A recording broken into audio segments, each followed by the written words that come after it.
If you ever need to get in contact with the emergency services, there's one number that you need to dial in the United States, and that's 911. But it wasn't always this way, and before it came about, there were a whole series of numbers that you had to call. I'm Simon Whistler, this is the Today I Found Out YouTube channel, and in the video today, we're looking at the history of 911. Let's get started. Before the 1960s, the United States didn't have one universal phone number for Americans to call if they needed help from the police or fire department. Callers simply had to know the phone number for each department in the area they were currently in. In the case of large cities, there were often multiple police and fire departments covering different areas. Los Angeles, for example, had 50 different police departments and just as many phone numbers. Telephone operators would usually be left to direct emergency calls if the caller wasn't sure which department or phone number they needed.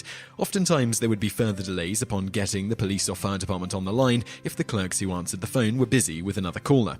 Needless to say, this system wasn't optimized to get emergency help where it needed to go very quickly. To solve this problem, the National Fire Chiefs Association suggested a national emergency phone number in 1957, but it wasn't until 1967 that President Lyndon B. Johnson helped get the ball rolling.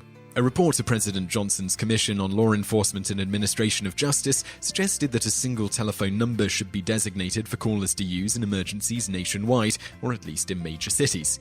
The report also recommended that police departments have two phone lines, one for emergencies and another for regular business calls. That way, callers looking to report an emergency wouldn't be stuck on hold while the clerk helped someone who was simply looking for information. To make this universal emergency number a reality, the Federal Communications Commission, FCC, partnered with the American Telephone and Telegraph Company, also known as AT&T, in late 1967 to figure out what the number should be. After mulling it over, AT&T proposed in 1968 that the numbers 911 should make up the new universal emergency phone number.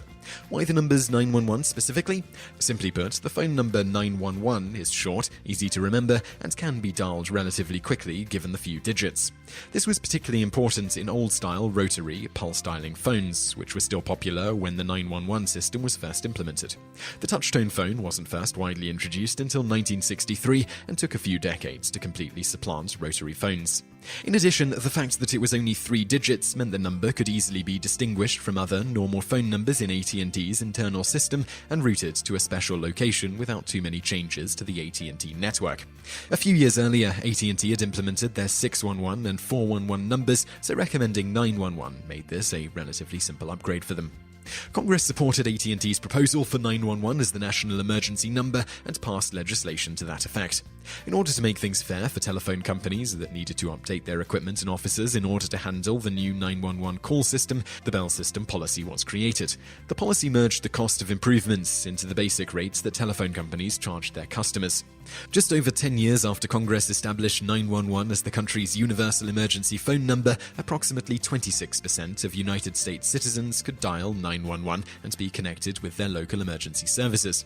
It might surprise you to learn that even just about 25 years ago, in 1989, the number had only risen to 50%.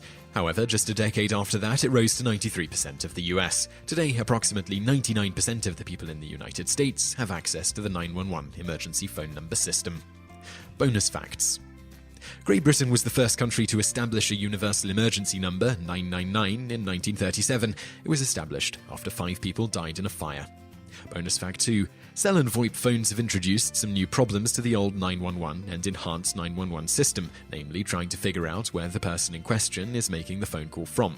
For cell phones, the FCC requires very strict parameters, either via GPS tracking of the cell phone or by cell network location. In the former case, it needs to be accurate to within 150 meters for a minimum of 90% of 911 calls and within 50 meters for a minimum of 67% of the calls. In the latter network location case, it needs to be accurate to within 300 meters for 90% of the calls and 100 meters for 67% of the calls. It is expected that over time the FCC will continue to require these numbers to be more and more accurate. Beyond these types of upgrades to the system, a shift to cell phone usage has introduced the possibility of texting 911 to receive help. While the system is still being rolled out, many carriers such as AT&T, Sprint, T-Mobile and Verizon now support this. To get around the problem of the individual sending the text, knowing whether the texting 911 system is available in their area, if you send one where it isn't available yet, you should receive an automatic response text message telling you it's not available. Other something 11 numbers include 211, which is for community services information, 311 for non-emergency municipal government services, 411 directory assistance, 511 traffic information and non-emergency police services, 611 telephone company service, 711 telecommunications device for the deaf, TDD relay, 811 underground public utility services. So I really hope you liked that video, and if you did like it, click like below and leave us a comment to let us know what you think. And also check out a couple of our other videos, which are linked to on the screen now, and don't forget to subscribe for brand new videos every day. Thanks for watching.